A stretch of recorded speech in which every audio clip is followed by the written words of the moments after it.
next I'll be inviting our invited faculty, Dr. Tariq Reza Ali. He'll be again speaking to us on diabetic membrane shaving. Please, doctor.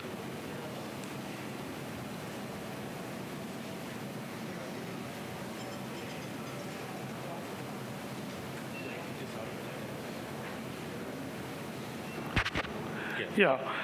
Good afternoon and greetings from Dhaka. Really, I'm very much honored to be here, and I thank our organizers for inviting me. It is not very easy to talk in front of my mentor, Dr. Ajit Babu is here. Anyway, he's a great diabetic membrane shaving surgeon, so I'm talking in front of you that diabetic membrane shaving simple and safe. Please start the video. Run. Yeah. As you know that here after the core vitrectomy, so a lot of cases we have already seen this high-speed multi-purpose advanced cutter has made our membrane removal very simpler and safer. You have to do the core vitrectomy, remove the anterior and posterior tractions, and then find the gap between where you can enter and remove all the membranes. This requirement is to create this potential space between the membrane and the retina. It is not always easy, but here in all my cases, I didn't use any any forceps or any scissors. I just cut with the cutter, and it acted very nicely. Just only you have to go through the perfect plane, and shaving is done using the low vacuum but high-speed vitrectomy in shaving mode. That is very important, and you can remove all the membranes as you can see. Here, this is separate new case. You see, you can trim and you can cut in between. And in some cases, you need the back cutting. You see, back cutting is at maximum cutting speeds. The probe is faced anteriorly, and you can cut the membrane. You can use your suction only to remove the membrane and cut in all the cases. This back cutting is very important for shaving these membranes. Another thing is if there is no potential space, you have to cut the vitreous in such a way that inside out dissection is done from the vitreous, that is from the optic nerve, and from center to periphery, you have to do the fibrovascular tissue cutting. So these are all the techniques you are using, everybody is using in our cases, but very cautiously to find the gap in between the retina and the membrane. This is the most important, and very slowly and very carefully you have to dissect so that there is no iatrogenic break.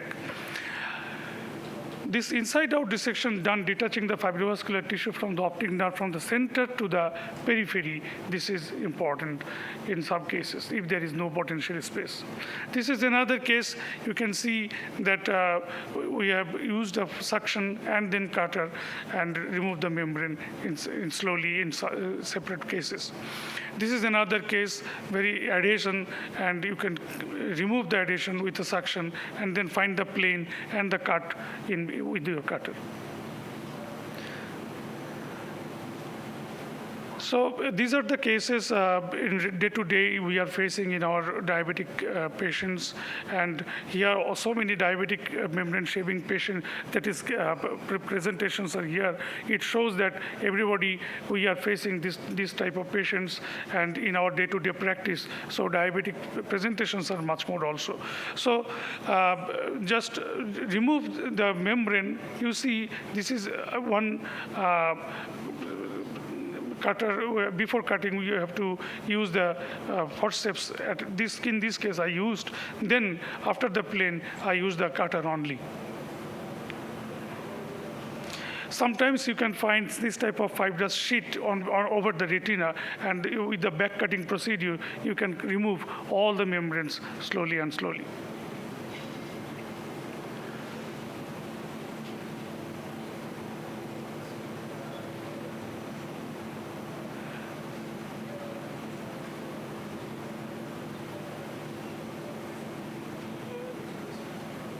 This is done. This is a very cicatricial case, and again we have done this way, this back cutting technique to remove the membrane.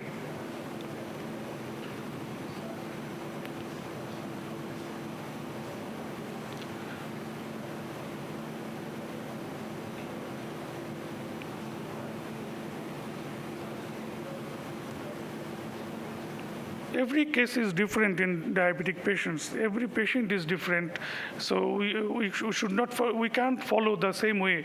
You have to follow all the things in a case.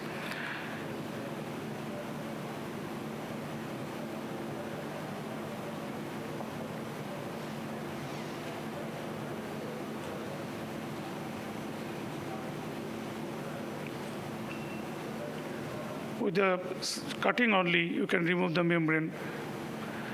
This is another case. This is a bit simpler case where you have to segment it, then remove.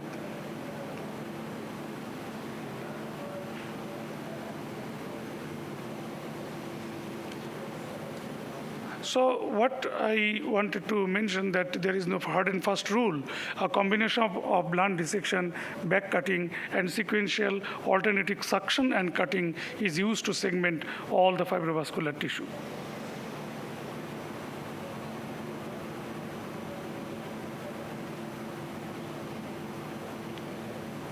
Thank you, ladies and gentlemen, for your patience hearing.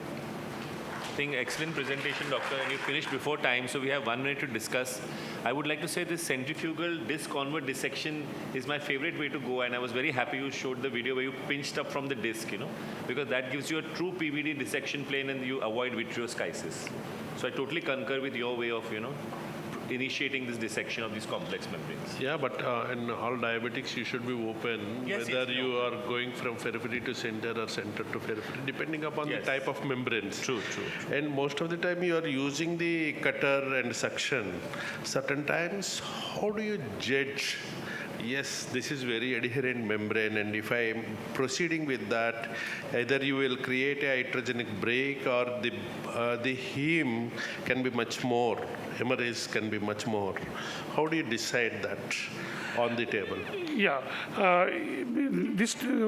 if you use before the surgery, if you use the anti-VEGF, that will create some benefit for the surgeon.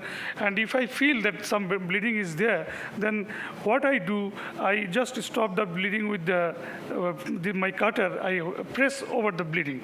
That is one technique.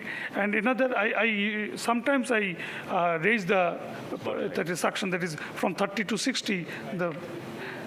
Most of these retinas are very thin, and when you are doing only cutter suction and doing the membrane dissection or lifting it, there is a very chance that the periphery of the traction area, there can be a slit breaks.